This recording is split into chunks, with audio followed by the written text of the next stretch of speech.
با سلام و عرض ادب خدمت تمامی اعضای محترم سایت قلب وردپرس. من متین نجفی هستم، مدرس این دوره از برنامه نویسی یک تروجان ساده به زبان پایتون. دوستای خوبم، امروز میخوایم ما هم یاد بگیریم که چطوری یک تروجان خیلی ساده رو با هم طراحی کنیم که این تروجان میاد چیکار کنه. یک اسکرین شات رو در واقع از صفحه قربانی برای ما دریافت کنه، روی یک سرور FTP یا هم هاست آپلود کنه. کارش خیلی ساده است، فقط جنبه فان داره و هیچ جنبه بدافزاری و یک نرم افزار خراب کننده نداره. ولی خب میخوایم ما هم همچین چیزی رو یاد بگیریم که چطوری بتونیم با استفاده از یک نرم افزار یک اسکرین شاتی رو در واقع از صفحه قربانی دریافت کنیم و بفرستیمش به سرور FTP. خب ببینیم توی این دوره ها چی یاد میگیریم. همونجور که گفتم میتونیم یاد بگیریم که با استفاده از پایتون یک اسکرین شاتی رو ثبت کنیم و به یک سرور FTP متصل شیم، یک فایل رو در سرور FTP آپلود کنیم و نام یوزر کامپیوتر قربانی رو با استفاده از پایتون دریافت کنیم و IP قربانی هم همینطور. خب شروع میکنیم. یک توضیح کوتاهی من اینجا در مورد تروجان نوشتم، حالا خودم هم الان بهتون یه توضیح میدم. تروجان همینجور که اینجا ببینید چکیده‌شو نوشتم، یک بدافزاریه، یک نرم افزار خراب کننده هستش که توی سیستم عامل قربانی یک دسترسی بالایی رو بدون اینکه آنتی ویروس یا برنامه‌های دیگه متوجه بشن میگیره و شروع میکنه به دستکاری کردن و خرابکاری کردن سیستم قربانی. ولی این کاری که میخوایم بکنیم اصلا همچین کاری رو نمیخواد بکنه، فقط میخواد یک اسکرین شاتی رو در واقع دریافت کنه برای ما بفرسته. خب میخوایم بریم پایتون رو روی سیستم عاملمون نصب کنیم. اول از همه چیکار میکنیم؟ وارد سایت python.org، سایت خود پایتون میشیم. از زیر منوی دانلود یک گزینه هست به اسم خود دانلود پایتون، چون این سایت به خودش هوشمند هستش که سیستم عامل شما رو تشخیص بده. یعنی اگر شما با مک OS یا اوبنتو یا سیستم عامل ویندوز اگه برید، خودش متوجه میشه که آقا سیستم عاملتون چیه، به صورت دیفالت سیستمی که میخواید دانلود کنید رو براتون قرار میده. حالا خودتون میتونید برید در بخشای جدا سیستم عامل جدایی رو دریافت کنید. بعد اینکه موقعی که خواستید پایتون رو نصب کنید، یه گزینه‌ای هستش add to path. این گزینه رو باید فعال کنید که اصلا اگر فعالش نکنید باید به صورت دستی وارد کنید و به صورت دستی وارد کردن یکم مشکله، ولی خودتون اگه فعالش کنید اتوماتیک پایتون روی سیستم عامل روی کامپیوتر شما در واقع قشنگ شناسایی میشه و وقتی که پایتون روی کامپیوترتون نصب شدش میریم برنامه‌نویسی رو شروع کنیم. خب اینجا سایت پایتون هستش، سایت رسمی پایتون python.org. میخوایم گفتیم که با هم این پایتون رو در واقع دریافتش کنیم، دانلودش کنیم. میریم اینجا قسمت دانلود، ببینید اینجا برای من آماده خودش گذاشته ویندوز. همونجوری که گفتم این سایت به صورت هوشمند خودش متوجه میشه که سیستم عامل شما چیه و آماده براتون قرار میده. حالا اگه شما مک OS دارید، ویندوز، این دوتا اگه مثلا جدا هستید، یا other platforms یا مثلا سیستم عامل دیگه، بس کلیک کنید اوپنش کنید تا مثلا برید وارد بخش دانلود ویندوز شید. همینجوری که میدید این آخرین ورژنش اینه، دانلود کنید. پایتون 3 هم حتما باید دانلود کنید، پایتون 2 به درد نمیخوره. ولی همین روی این گزینه بزنید کفایت میکنه، یعنی روی همین گزینه بزنید پایتون به صورت خودکار براتون نصب میشه روی این گزینه. خب میریم شروع کنیم که برنامه‌نویسی آغاز کنیم. خب این محیط برنامه‌نویسی من هستش با استفاده از برنامه سابلایم تکست. میخوایم شروع کنیم. فعلا برای شروع کار میخوایم فقط دریافت اسکرین شات رو از کامپیوتر قربانی براتون توضیح بدیم.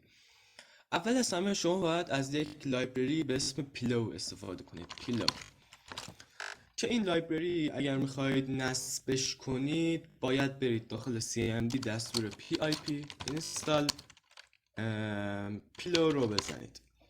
که من چون الان نصب کردم نمیخوام دوباره بزنم، چون یه بار از قبل نصب کردم. ولی خب اگر این دستور رو بزنید اتوماتیک نصب میکنه و کارش تموم میشه. شما میتونید CMD رو ببندید، این لایبرری به اصطلاح میشه گفت روی کامپیوتر شما نصب شده. حالا چیکار کنیم؟ حالا کافیه که بیایم چیکار کنیم؟ این پیلو رو ایمپورت کنیم. حتما با دستور ایمپورت آشنا هستید. دوستانی که مثلا زبان‌های برنامه‌نویسی دیگه کار کردن شاید با دستور اینکلود آشنایی داشته باشن. ولی خب داخل پایتون ما از ایمپورت استفاده می‌کنیم. ایمپورت کارش همون کار اینکلود رو انجام میده. مثلا در C++ شما میتونید بنویسید include IOStream. خب یک include میشه گفت در واقع دیفالته که شما حتما نمیخواد داخل اون دایرکتوری مشخص این فایل رو داشته باشید. یک دیفالتیه که روی سیستم عامل نصب میشه. پس پیلو رو همینطوری که میبینید نصب شده. حتما نباید داخل این در واقع میشه گفت دایرکتوری فایلمون باشه. میتونیم از ایمپورت پیلو استفاده کنیم، البته یا PIL رو به حروف بزرگ بنویسید. پیلو اینجوری لود میشه. خب ایمپورت پیلو اگر شما زبان برنامه‌نویسی دیگه کار کرده باشید حتما با دستور فانکشن آشنایی دارید، یا داخل هم پایتون ما با دیفاین. خب پیلو در واقع میشه گفت چند تا دیفاین یا فانکشن داخلش داره، چند تا دستوراتی داره که ما الان اینو لود کنیم چند تا دستورات به کدمون اضافه میشه، میتونیم استفاده کنیم. ولی اگر این دستور رو برداریم در واقع یا اصلا استفاده نکنیم و کدمون با استفاده از دیفاین ها و فانکشن های این میشه گفت لایبرری بنویسیم، وقتی که کد رو ران کنیم ران نمیشه، ارور میده. یه ارور طولانی میده که میگه آقا من نتونستم همچین چیزی رو پیدا کنم، من نتونستم اینو لود کنم. اینجوری توضیحاتی میده برای ما، میگه که ارور میده، سینتکس ارور میده. ولی خب اگر ایمپورت کنیمش مشکلی پیش نمیاد، چون که داره از روی این لایبرری کدهایی که ما نوشتیم رو میخونه. امیدوارم منظورم متوجه شده باشید. خب ما با استفاده از لایبرری پیلو فقط میخوایم از یک فانکشن استفاده کنیم. فانکشنش اسمش چیه؟ فانکشن اسمش ایمیج گرابه. ایمیج گراب. خب پیلو الان من این پیلو رو ایمپورت کردم. الان من این پیلو رو ایمپورت کردم، کل فانکشن های این پیلو برای من اینجا لود شده. ولی من نمیخوام این اتفاق بیفته، فقط میخوام از این یه دستور استفاده کنم. و سبب اینکه کل این دیفاین ها و فانکشن ها لود میشه، برای اینکه ما بخوایم از این ایمیج گراب استفاده کنیم باید از همچین دستوری استفاده کنیم. ولی خب ما نمیخوایم، فقط میخوایم یه ایمیج گراب خالی باشه. بعد چیکار کنیم؟ می‌نویسیم from PIL، یعنی از PIL، از پیلو، از لایبرری پیلو ایمپورت کن یه چیزی رو بردار. چی رو بردار؟ ایمیج گراب رو بردار. الان ما گفتیم بره از در واقع میشه گفت لایبرری پیلو یه ایمپورت یه چیزی رو، یک فانکشن ایمپورت کنه به اسم ایمیج گراب. الان ما ایمیج گراب رو برنامه‌مون قشنگ میشناسه، یعنی الان برسم ایمیج گراب الان اینو میشناسه برای ما.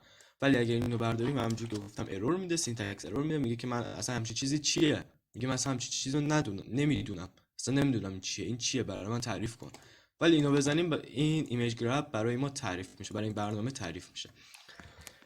خب میخوایم یک اسکرین شاتی رو در واقع بگیریم. بعد چیکار کنیم؟ همین ایمیج گراب رو می‌نویسیم. من یه خط کشی اینجا کنم که قاطی نکنیم، یه تر و تمیز بشه یکم. این سورس هم داخل سایت قلب وردپرس قرار میدم. اینم می‌نویسم صرفاً جهت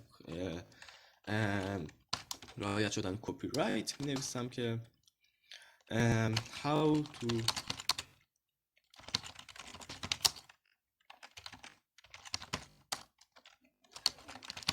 with Python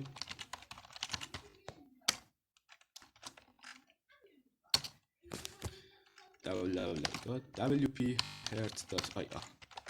اینا می‌نویسم و این هم اسم خودم هم اینجا بنویسم. خب الان ما میخوایم یک اسکرین شات رو در واقع بگیریم. ما چیکار کنیم؟ می‌نویسیم image-grab و پرانتز هم میتونم بخش گراب، من اشتباه نوشتم، تون تایپ کردم.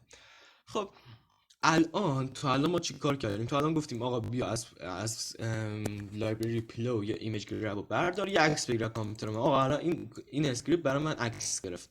خب الان عکس گرفتی، حالا باید چیکار کنم؟ الان ما اینو ران میکنیمش نتیجه ایوا نمیده، نال، چون مشکلی هم نداره.